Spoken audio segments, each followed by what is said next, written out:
आप सभी का मेरे चैनल यूट्यूब चैनल में हार्दिक स्वागत है। ये जो है BTC 2017 का गणित प्रश्न पत्र है, इसको आज हम हल करेंगे। तो हल करने के लिए सबसे पहले बहुविकल्पी प्रश्न शुरू करेंगे क्वेश्चन नंबर 1 से। इसमें जो है 8365 में 3 का स्थानीय मान ज्ञात करना है। तो 8365 में 3 का स्थानीय मान यहाँ 4 विकल्प दे रखा है, आ, बा, सा, दा। इन चारों विकल्पों में से एक विकल्प सही है। तो इसके लिए हमको पहले करना क्या होगा, हम इसको हल करके देखेंगे कि ये कैसे किया जाएगा। तो हम यहाँ पे इसका सॉल्यूशन करेंगे। 8365 इसमें जो है जिस नंबर का पूछ रहा है हम उसी नंबर का जो है स्थानीय मान निकालेंगे। तो इसमें 8365 में 3 का स्थानीय मान पूछ रहा है, तो 3 के लिए हम पहले जो है इस तरह से 3 लिख देंगे। इसके बाद देखेंगे कि ये 3 किस पोजीशन पे है, इकाई, दहाई, सैकड़ा। तो ये सैकड़ा स्थान पे है, तो इसलिए इसमें 100 से गुणा कर देंगे। और फिर जो है ये आगे जो है इसको इसमें गुणा करेंगे 3 शून्य शून्य, 3 शून्य शून्य और 3 एकन 3। तो यहाँ पे हमारे पास आया है 300। तो इसका मतलब इसमें बी ऑप्शन सही है, बा ऑप्शन सही है।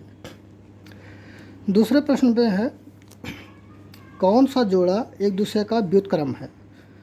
तो व्युत्क्रम में ऐसा होता है कि जब कोई भिन्न होता है तो व्युत्क्रम में उसका जस्ट उल्टा किसी नंबर से गुणा करते हैं जिसमें योगफल 1 आता है। तो ऐसे भिन्नों को जो है व्युत्क्रम कहते हैं। तो इसमें हम इसको पहले हल करने की कोशिश करेंगे। हल करने के बाद ही हम विकल्प चूज करेंगे। तो जैसे ये है 1/3 और 3/9। तो यहाँ पे अगर ये और ये कट जाता है और ये बचेगा हमारे पास 1/9। तो ये जो है एक इसका उत्तर नहीं आ रहा है। यहाँ पे क्या है 5 कट जाएगा, 1/10 बचेगा। तो यहाँ भी इसका उत्तर सही नहीं आ रहा है। यहाँ पे ये 2 से ये 4 कट जाएगा, 2 बचेगा, 2 से फिर 4 कट जाएगा, तो यहाँ पे 4 बचेगा। तो कुल मिला के यहाँ पर जो है 1/4 बचेगा। तो इसलिए ये सब सही नहीं है। तो यहाँ पर जो है ये है 5/6 और कामा 6/5। ये जो सा वाला ऑप्शन है इसमें करना क्या है 5/6 गुणे 6/5 कर देते हैं। इसके बाद 5 एकन 5, 5 एकन 5। यहाँ पे ये दोनों भाग हो गया है, 6 एकन 6 और 6 एकन 6। इस तरह से हमारे पास आया 1/1 गुणे 1/1, तो बराबर आएगा मान 1। तो 5/6 का व्युत्क्रम 6/5 ही है। तो यहाँ पे जो है सा ऑप्शन सही है। आगे बढ़ते हैं। 2.4 गुणे 0.5 का मान ज्ञात करना है। 2.4 में है 0.5 का गुणा करना है। तो सबसे पहले हम इसको गुणा करके देख लेंगे। देखने के बाद देखेंगे कि क्या इसमें ऑप्शन सही है।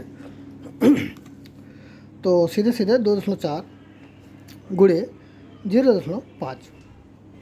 यहाँ पे 5 चौक 20 के शून्य हासिल 2 और 5 दूरी 10 और 2 12।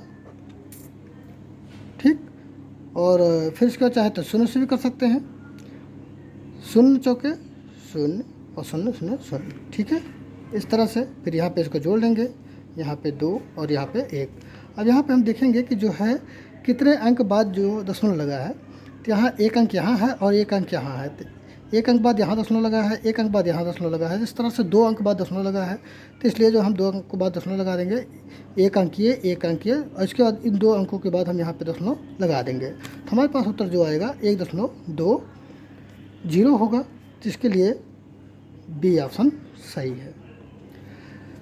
इस तरह से अगला प्रश्न देखते हैं। 5x plus bracket 7x minus 3 का मान क्या होगा। ये 4 विकल्प दे रखे हैं, 4 विकल्प में से हमको चूज करना है। सबसे पहले हम इसको हल कर लेंगे। हल करने के लिए क्या है, ये 5x प्लस 7x माइनस 3 है। तो इसको क्या करना है 5x प्लस, अब ये ब्रैकेट खोल देंगे, पूरा ब्रैकेट खोल देंगे, 7x माइनस 3। तो अब ये जो है ये 5x ये धनात्मक है और ये 7x ये भी धनात्मक है, लेकिन ये 3 जो है माइनस ऋणात्मक में है। तो इसलिए 5x और 7x दोनों सजातियाँ हैं, इसलिए इनको हम जोड़ लेंगे। तो ये हो जाएगा 12x और ये बचेगा -3x, -3x इसके साथ रहेगा। तो कुल मिला के हो जाएगा 12x माइनस 3। तो हमारा उत्तर जो है 12x माइनस 3 ये सा वाला ऑप्शन सही है। आगे बढ़ते हैं। अब यहाँ पे जो है बृहद कोण पूछ रहा है, तो 135 अंश, 88 अंश, 305 अंश, 180 अंश। तो यहाँ पे जो है जो सबसे बड़ा ये 305 है बराबर 305 डिग्री का जो कोण है यही हमारा बृहद कोण होगा। ठीक है। अब हम ये बहुविकल्पी प्रश्न था, फिर से एक बार देख लिया जाए। प्रश्न नंबर 1, प्रश्न नंबर यहाँ पे जो है प्रश्न नंबर 1 हो गया, इसका सॉल्यूशन ये है। प्रश्न नंबर 2 हो गया, इसका सॉल्यूशन यहाँ पे है। और फिर इसके बाद प्रश्न नंबर 3, इसका सॉल्यूशन यहाँ पे है। प्रश्न नंबर 4, इसका सॉल्यूशन यहाँ पे है। और प्रश्न नंबर 5, इसका सॉल्यूशन यहाँ पे है।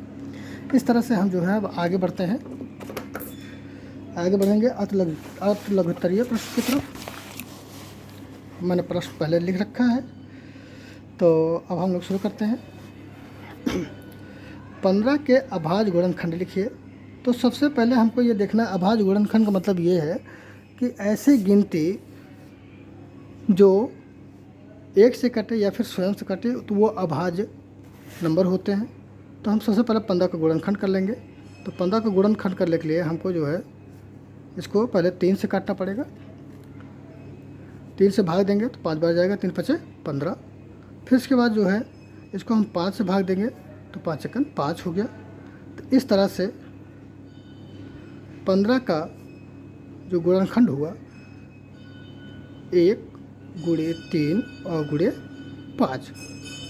तो अब इसमें जो 1 आ रहा है और 3 आ रहा है और 5 आ रहा है, यही जो है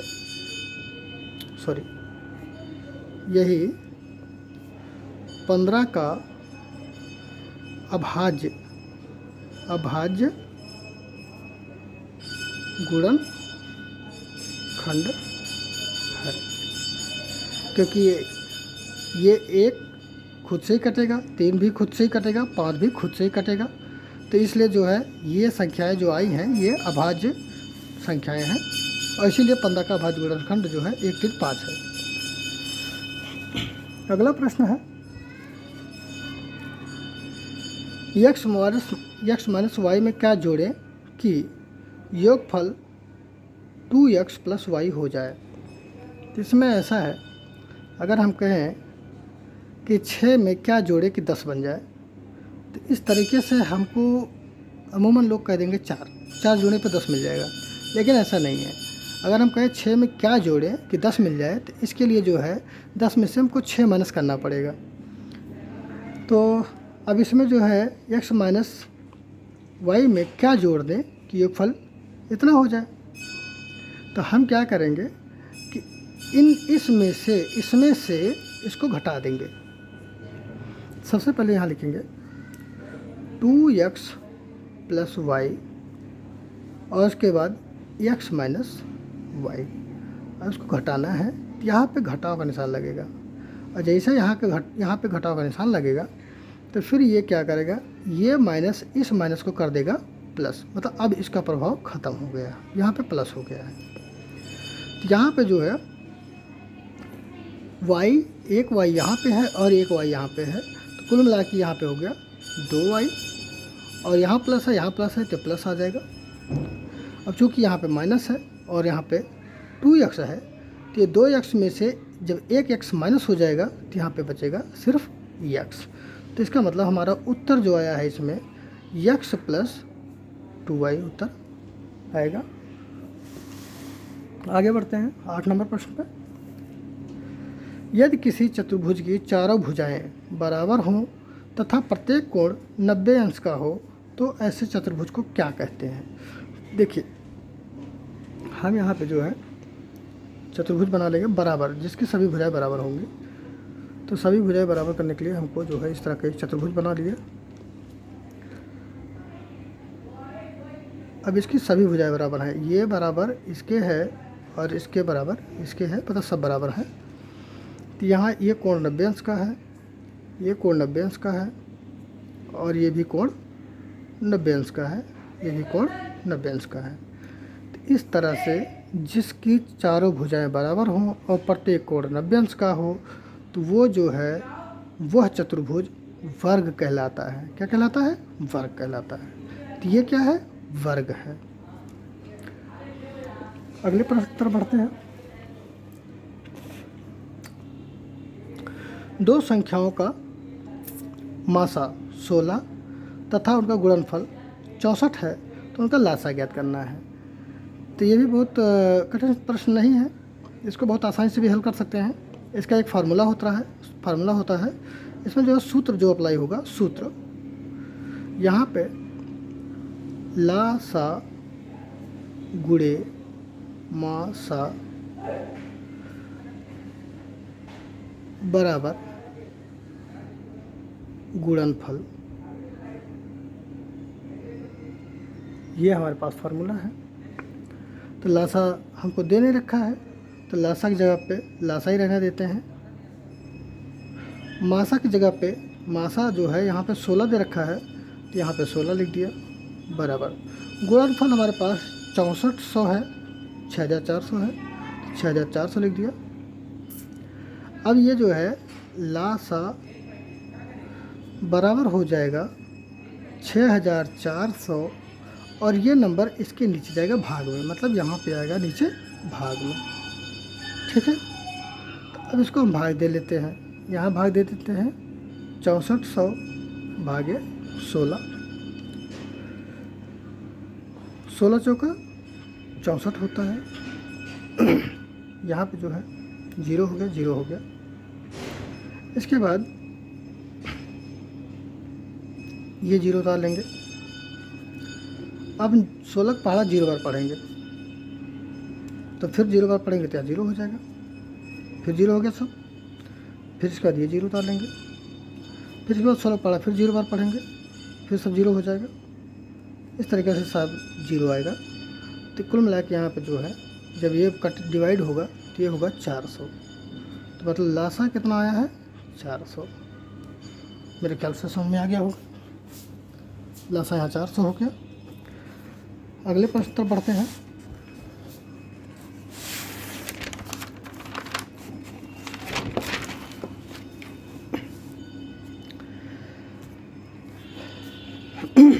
तीन अंकों की सबसे बड़ी संख्या की उत्तरवर्ती संख्या लिखिए। तो सबसे पहले जानना जरूरी ये है, एक अंक की छोटी संख्या 1, बड़ी संख्या 9, 2 अंक की छोटी संख्या 10, 2 अंक की बड़ी संख्या 99, 3 अंक की छोटी संख्या 100, 3 अंक की सबसे बड़ी संख्या 999, 4 अंक की सबसे छोटी संख्या 1000 और 4 अंक की सबसे बड़ी संख्या 9999। इसी तरीके से और सब नंबर होंगे। तो यहाँ पे 3 अंक पूछ रहा है, तो 3 अंक वाला ये है। तो 3 अंक की सबसे बड़ी संख्या, तो यहाँ पे जो है 3 अंक की सबसे बड़ी संख्या बराबर 999। अब पूर्ववर्ती की बात करें, एक पूर्ववर्ती होता है, एक उत्तरवर्ती होता है। उत्तरवर्ती को ही जो है उत्तरवर्ती में जब किसी नंबर का उत्तरवर्ती पूछा जाता है तो उसमें +1 बढ़ा दिया जाता है। इसके बाद ये इसका उत्तर हो जाएगा। जब 999 में 1 जुड़ जाएगा तो ये हो जाएगा 1000। तो इस तरह से जो है 3 अंकों की सबसे बड़ी संख्या में अगर उसका उत्तरवर्ती पूछा जा रहा है तो उसमें +1 कर देंगे, तो इस तरह से इसका सॉल्यूशन निकल आएगा। अगले प्रश्न पर बढ़ते हैं। 0.085 को प्रतिशत में बदलिए। तो 0.085 को प्रतिशत में बदलना है, तो इसके लिए क्या करेंगे, हम सबसे पहले जो है इस दशमलव को हटाएंगे। तो इसके लिए हमको एक लाइन खींचेंगे, इसके बाद यहाँ पे दशमलव के नीचे 1 और इसके बाद सारे अंक के नीचे 0। अब ये दशमलव हट जाएगा, तो हमारे पास यहाँ बचेगा 85/1000। अब इसको प्रतिशत में बदलना है, तो प्रतिशत में बदलने के लिए 85/1000 गुणे 100 कर देना है इसमें। ये 100 जो है बताता है कि हमको प्रतिशत में बदलना है। फिर क्या करना है, 1 0 ये 1 0 ये और 1 0 ये 0 कट गया। फिर यहाँ पर बचा 85/10। तो इसको हम कहीं भाग दे लेते हैं अलग जगह पे। 85 में 10 से भाग दे देते हैं, 10 8 80 हो गया। यहाँ बचा 5। फिर क्या करना है, यहाँ हमें दशमलव बढ़ा लेंगे क्योंकि ये नंबर छोटा है, ये बड़ा है, 10 का पहाड़ा 5 में नहीं जाएगा, तो इसलिए हम 10 में बढ़ा लेंगे।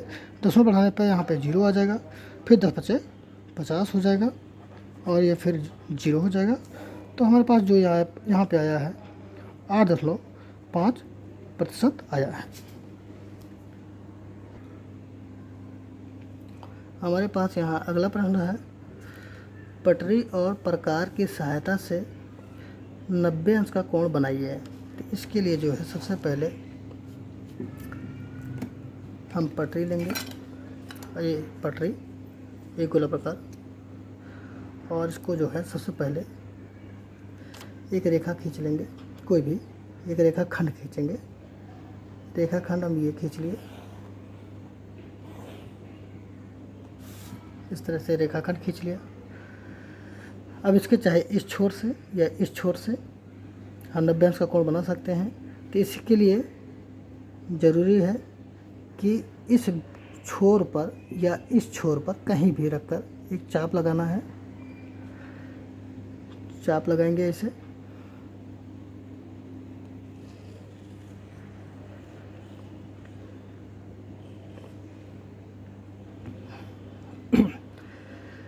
अब ये जो यहाँ इस रेखा को ये चाप काटता है, फिर ये क्या करेंगे, गोला प्रकार यहाँ रखेंगे और इसके बाद यहाँ कटिंग करेंगे और यहाँ से कटिंग करने के बाद यहाँ पर रखेंगे गोला प्रकार, यहाँ कट करेंगे और एक ऊपर कट करेंगे, ऊपर जगह पे, और फिर यहाँ से एक रखकर एक यहाँ कट करेंगे। इस तरीके से जो है अब ये हो गया। अब इस बिंदु को और इस बिंदु को आपस में मिला देंगे।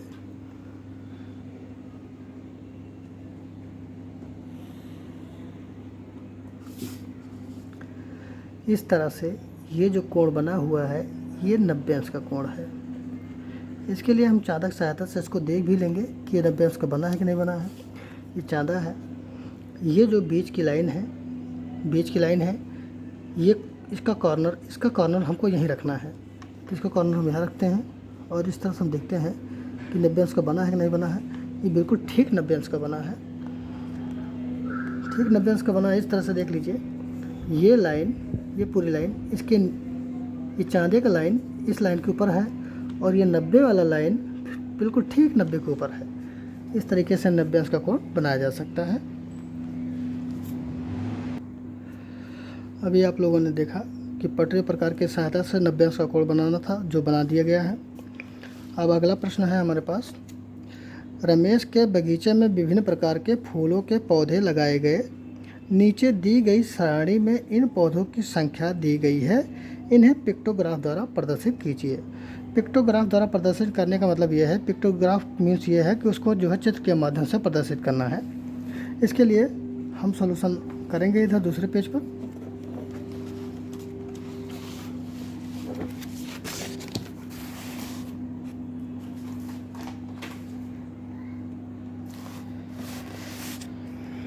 यहाँ हल करना है तो सबसे पहले गुलाब,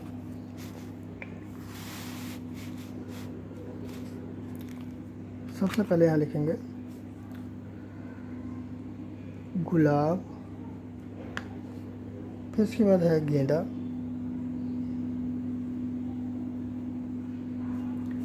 फिर इसके बाद है जूही, फिर इसके बाद है डहेलिया,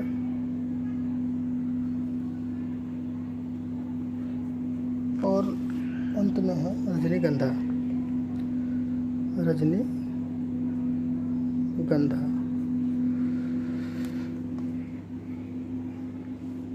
अब चूंकि ये जो है ये 30 है और ये जो है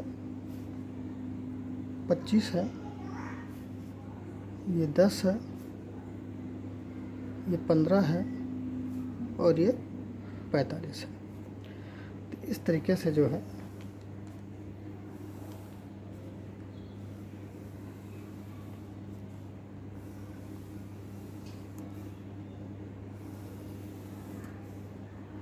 आप बहुत जल्दी ये सब बना सकते हैं।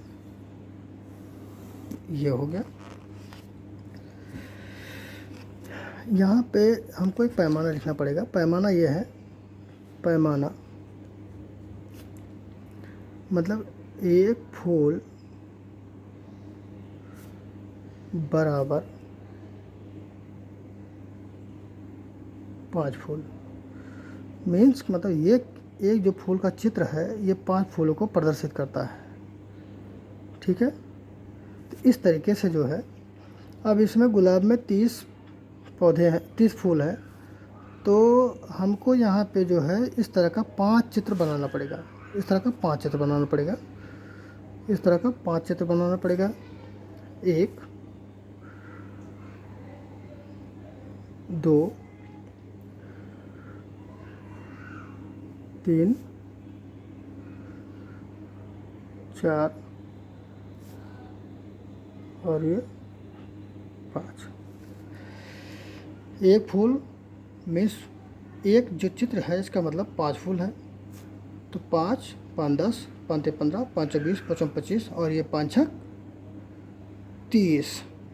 यहाँ पे 6 फूल बनेंगे। 1 2 3 4 5 6 फूल। 5 5 10 5 15 5 20 5 25 5 6 30। इस तरह से 30 फूल के लिए ये 6 चित्र बनेंगे। अगला जो है, गेंदा में 25 फूल हैं। 25 फूल हैं तो इसके लिए 5 जो है इस तरह का 5 चित्र बनेगा। 1 2 3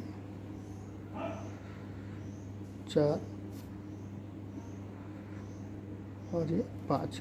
ये देखिए 5 5 10 5 15 5 20 और 5 में 25। अब जूही में 10 फूल हैं तो इसके लिए 2 चित्र बनेंगे। ये 1 2 5 5 10 हो गया।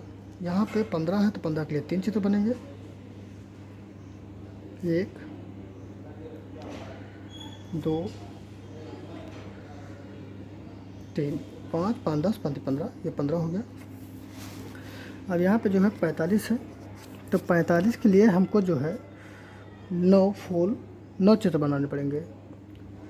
1 2 3 4 5 6 7 8 और 9। 1 2 3 4 5 6 7 8 और इस तरीके से ये 9 बन गया। तो 5 5 10 5 15 5 20 25 30 35 40 45, इस तरह के 45 हो गया इसका। अब आप देख सकते हैं इस तरह का इसका चार्ट बनेगा। इस तरह का इसका चार्ट बनेगा। इसको पिक्टोग्राफ बोलते हैं। इसको पिक्टोग्राफ बोला जाता है।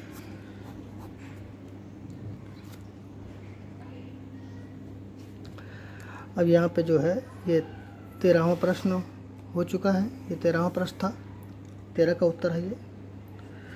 अब ये 14वां प्रश्न हमारे पास है। 7.2 सेंटीमीटर व्यास का एक वृत्त खींचिए तथा इसकी त्रिज्या भी ज्ञात कीजिए। एक बात यहाँ बता दिया जाए, अगर कहीं वृत्त दिया हुआ है, वृत्त बनाना है और व्यास दिया हुआ है, तो उस व्यास की सहायता से वृत्त नहीं बनाया जा सकता है। उसके लिए हमारे पास त्रिज्या निकालना बहुत ज़रूरी है। यहाँ पे फार्मूला होता है त्रिज्या बराबर व्यास बटे 2। तो व्यास दे रखा है 7.2 और ये भागे 2 हो जाएगा। इसको भाग करेगा ये, तो 7.2 को हम भाग कर लेते हैं कहीं भी। 2 3 6, 1 बचा। अब ये 10 यहाँ जाके लगेगा, ये 2 नीचे उतरेगा, तो 2 छक 12, यहाँ 0 यहाँ 0। इस तरह से जब ये डिवाइड होगा तो यहाँ पे आएगा हमारे पास 3.6 सेंटीमीटर। ये हमारा त्रिज्या है। अब इस त्रिज्या की मदद से हम एक वृत्त की रचना कर सकते हैं। जिसका व्यास 7.2 सेंटीमीटर होगा। इसके लिए हम फिर गोला प्रकार उठाएंगे। अब यहाँ पे देखते हैं 3.6 सेंटीमीटर नाप लेंगे इसमें।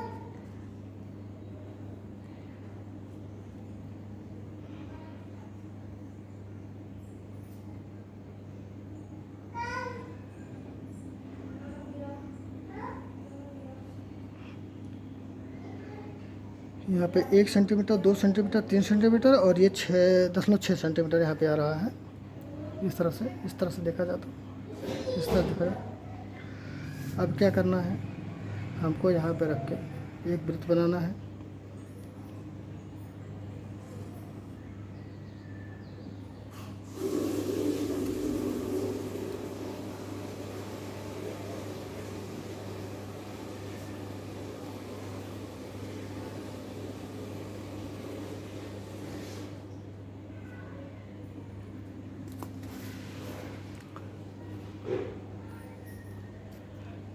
इस केंद्र बिंदु से जो रेखा खींची जा रही है ये त्रिज्या है, ये त्रिज्या है, ये है 3.6 सेंटीमीटर। अब अगर पूरा लाइन देखा जाए यहाँ से यहाँ तक तो ये 7 सेंटीमीटर आएगा, 7 सेंटीमीटर आएगा यहाँ से देखा जाए। ये देखिए,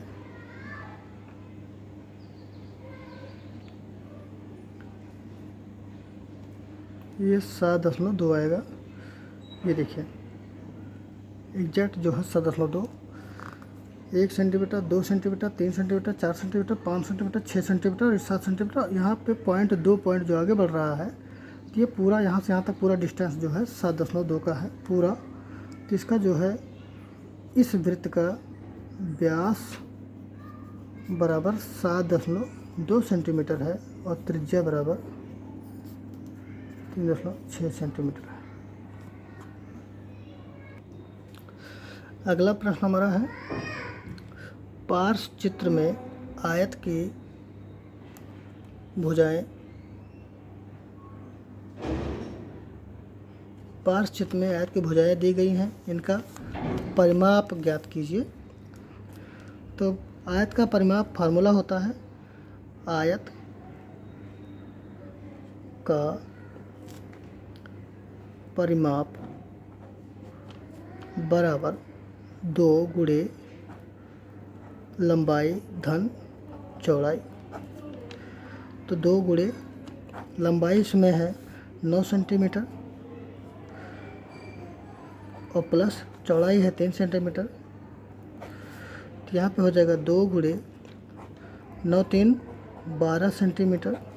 तो बराबर ये हो जाएगा 2 गुणे 12 सेंटीमीटर। तो बराबर 12 दूनी 24 सेंटीमीटर। ये इसका परिमाप है आयत का। आयत का परिमाप ये निकल के आया 24 सेंटीमीटर। यहाँ हमारे पास 16वां प्रश्न है, कपड़े के 3 थानों की लंबाई क्रमशः 125 मीटर, 220 मीटर और 275 मीटर कपड़ा है। बड़ी से बड़ी नाप का फीता बताइए जो तीनों थानों के कपड़ों को पूरा नाप सके। तो जब इस तरह का प्रश्न होगा तो इसमें जो है मासा निकालना पड़ेगा। मासा मतलब एक महत्तम नंबर होता है जो सभी को जो है डिवाइड कर सकता है। इस तरीके से हमको एक महत्तम समापवर्तन निकालना पड़ेगा इनका। तो सबसे पहले जो है हम क्या करेंगे, इन तीनों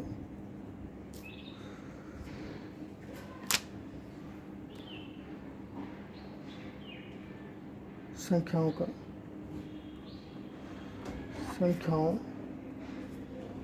का मासा ज्ञात करेंगे। तो सबसे पहले इस 220 से 275 में भाग देंगे तो एक बार जाएगा। तो 220 हो गया, यहाँ बचा 5 और यहाँ पे बचा 2, सॉरी यहाँ 5, यहाँ पे 5। अभी इस 55 से 125 भाग देंगे 2 बार जाएगा, 55 दूना 110, तो यहाँ बचा 5 और यहाँ बचा 1। फिर इस 15 से 55 में भाग देंगे,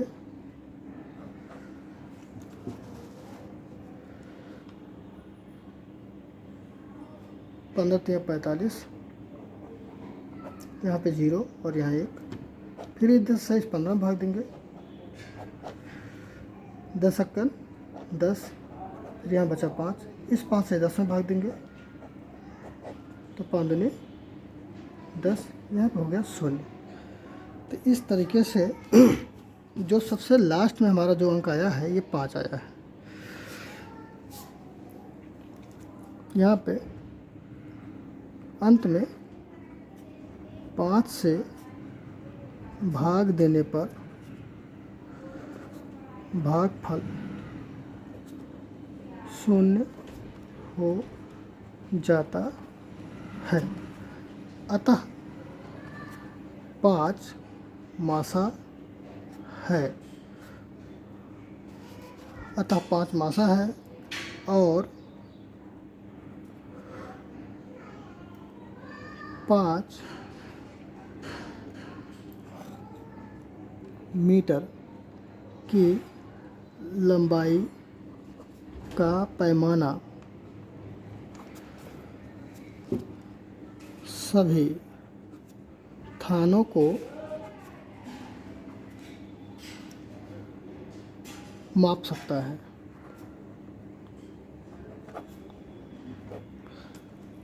ठीक है, यहाँ हमारे पास अगला प्रश्न है।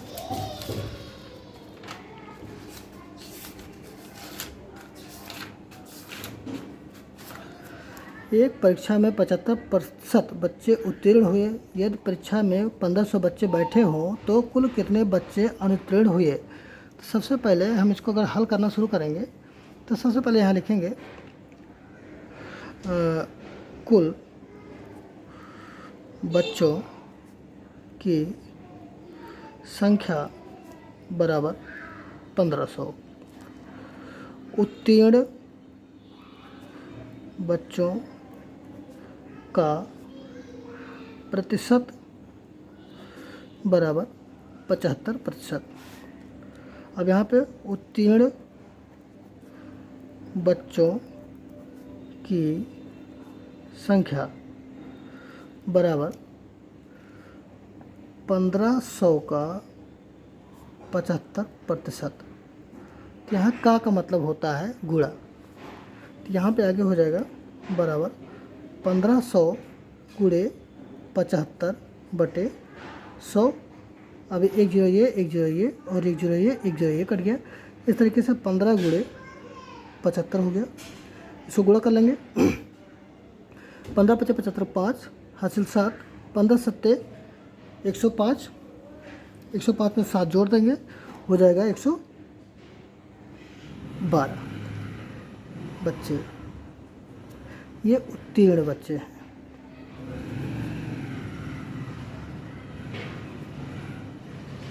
बच्चों की संख्या है, ये उत्तीर्ण बच्चों की संख्या है। अब इसमें जो है अनुत्तीर्ण बच्चों का, इसमें जो है अनुत्तीर्ण बच्चों का भी संख्या पूछ रहा है। तो इस तरीके से जो है अनुत्तीर्ण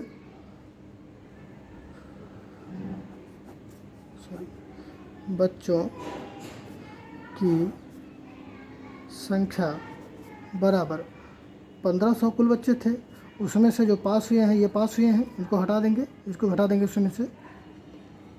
तो इस तरीके से इसको हम कहीं अलग जगह घटा करके देख लेते हैं।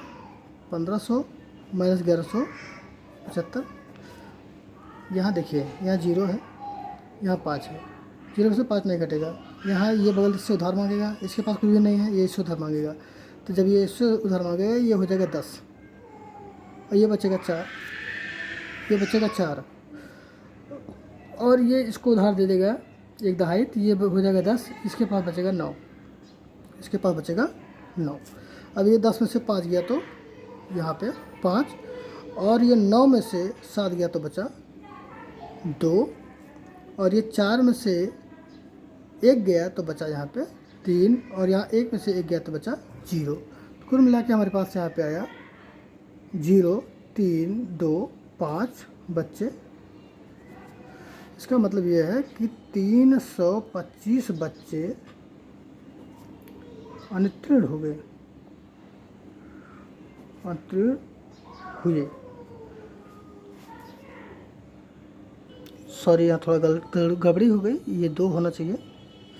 तो यहाँ पे आएगा 7, यहाँ पे 7 होगा और फिर यहाँ पे जो है 7 होगा और यहाँ पे 7 होगा। तो इस तरीके से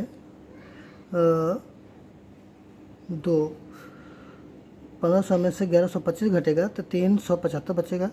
375 यही बच्चे हैं, 375 जो अनुत्तीर्ण हुए हैं। ठीक है, थोड़ा सा गलती हो गया, इसके लिए जो है सॉरी। यहाँ जो है जो BTC 2017 का गणित का पेपर है उसको हम लोग सॉल्व कर रहे हैं। ये आखिरी प्रश्न है। -5 ब्रैकेट में है, माइनस फिर ब्रैकेट -45 भागे -15 प्लस -3 गुणे 5। यहाँ पे इसको हल करने के लिए हमको बोर्ड मास लगाना पड़ेगा। बोर्ड मास, B मतलब होता है bracket, O means open, D means division मतलब ब्रैकेट को खोलना, डिवीजन मीन्स भाग देना। जिन 2 नंबरों के बीच में जो है भाग का निशान लगा रहेगा वहाँ पे हमको पहले भाग करना है। फिर इसके बाद जो है मल्टीप्लिकेशन है। मल्टीप्लिकेशन मीन्स गुणा होता है और जिन 2 नंबरों के बीच में गुणे का निशान लगा रहेगा हम फिर वो काम करेंगे। फिर इसके बाद जो है एडिशन आता है। एडिशन मीन्स जोड़, जिन 2 नंबरों के बीच में जोड़ होगा हम फिर वो काम करेंगे। फिर लास्ट में आता है सब्सट्रैक्शन, जिन 2 नंबरों या विभिन्न नंबरों के बीच में अगर माइनस लगा हुआ है तो हम वहाँ पे माइनस करेंगे। तो सबसे पहले हम -5 -45 भागे 15 है ये प्लस -3 गुणे 5।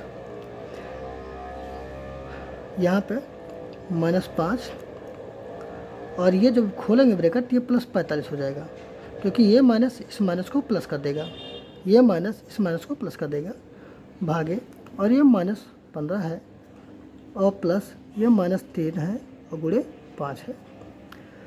तो -5, अब ये इसको डिवाइड करेगा तो 15 × 45 होगा। यहाँ पे आया 3, लेकिन यहाँ धनात्मक है, यहाँ ऋणात्मक है तो ये ऋण इसके साथ जाएगा तो ये रहेगा -3। ये इतने के लिए है, इतने के लिए आया -3। अब ये वाला प्लस -3 और गुणे 5, तो यहाँ पे जो है -5 -3, अब इसका गुणा होगा 5 × 15, लेकिन ये माइनस इसके साथ ही लगा रहेगा और ये माइनस इस प्लस को माइनस कर देगा। अब इस तरीके से हम अगर खोलें इसको सबको तो -5 -3 और -15 तो बराबर, अब चूँकि ये भी माइनस में है, ये भी माइनस में है और ये भी माइनस में है, इस 15 के लिए ये माइनस है, इस 3 के लिए ये माइनस है, इस 5 के लिए ये माइनस है, सभी संख्याएं ऋणात्मक हैं, इसलिए जो है ये आपस में जुड़ेंगे, लेकिन इनके साथ जो मान होगा वो ऋणात्मक होगा। तो यहाँ पे 15 3 18 हो गया, 15 3 18, 18 और 5 23 होता है, तो यहाँ पे हो गया 23, लेकिन ये सभी ऋणात्मक है तो इसलिए यहाँ पे मान इसका ऋणात्मक होगा। और इस तरीके से जो है BTC 2017 गणित के सभी प्रश्नों को हल किया गया है। और यदि किसी को समझ में नहीं आता है, कोई दिक्कत है, कोई परेशानी है तो कमेंट बॉक्स में कमेंट कर सकता है। बाकी जो है अगला इसके बाद नई वीडियो बनाएंगे। नई वीडियो में वर्ष 2018 BTC के गणित के प्रश्नों को हल किया जाएगा। बहुत जल्द ही वो वीडियो बनाया जाएगा। तब तक के लिए धन्यवाद। और अगर कोई समस्या होती है तो आप हमको जो है कमेंट बॉक्स में कमेंट कर सकते हैं, चैनल को सब्सक्राइब कर सकते हैं।